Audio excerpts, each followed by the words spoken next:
आप एनडीए जाएंगे, आप सीडीएस जाएंगे, आप कहीं भी जाएंगे, उससे पहले जो रिटर्न एग्जाम के बाद या आपका एलिजिबिलिटी कंडीशन मीट करने का, यदि आप एनसीसी सी सर्टिफिकेट, तो रिटर्न एग्जाम नहीं दिया आपने, लेकिन एसएसबी होगा और मेडिकल होगा। अब बात करेंगे जी मेडिकल का।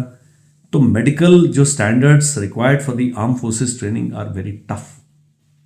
आईसाइट से लेकर, हेयरिंग से लेकर, आपके जो फिजियोलॉजिकल जो शरीर के हिस्से हैं उनकी फिटनेस से लेकर, इंटरनल फिटनेस से लेकर, बहुत सारी चीज़ें, including your mental abilities, including your psychological balance, everything is required, everything is important. So यदि आप मेडिकली फिट नहीं है, मेरी स्ट्रांग रिकमेंडेशन ये है कि आप सेनाओं को ज्वाइन ना करें। बहुत टफ होती है ट्रेनिंग, और ट्रेनिंग के बाद लाइफ बहुत टफ होती है। लाइफ थ्रेटनिंग सिचुएशंस आप फेस कर रहे हैं, आप जान ले भी सकते हैं, आपकी जान जा भी सकते हैं, और यदि आप अधिकारी हैं तो आप अपनी जान के अलावा बहुत सारी जानों के जिम्मेदार होते हैं।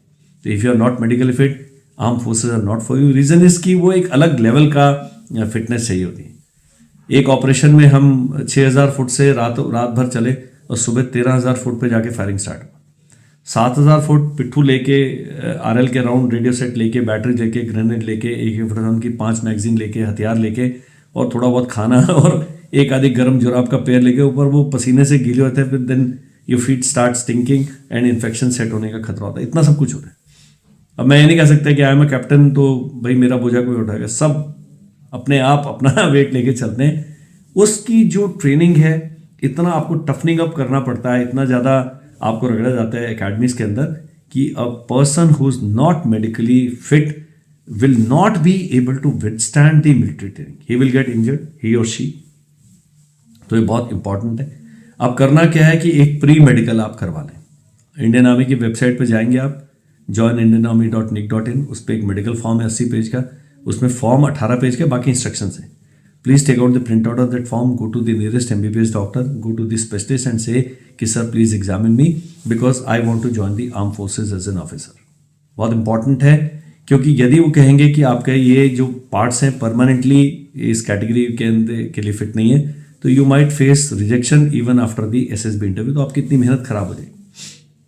बाकी जो कहते हैं जी हम मेडिकली अनफिट है लेकिन हमें यूपीएससी का एग्जाम देना है, पक्का दीजिए, SSB पक्का क्लियर कीजिए, क्योंकि SSB के बाद आपका जो है मेडिकल होगा। And this medical for in some cases runs for 3 to 4 days also, and you are examined by the specialist, and the army doctors are really good and they are thorough professional. उनका अपना कोई लेना देना नहीं, no amount of influence can works on them. So बिल्कुल absolutely gold standard हैं selection के, उनका आप लाभ उठाइएगा। अधिक जानकारी के लिए स्क्रीन पर जो नंबर आ रहा है मुझे व्हाट्सएप करें, टॉक टू मी।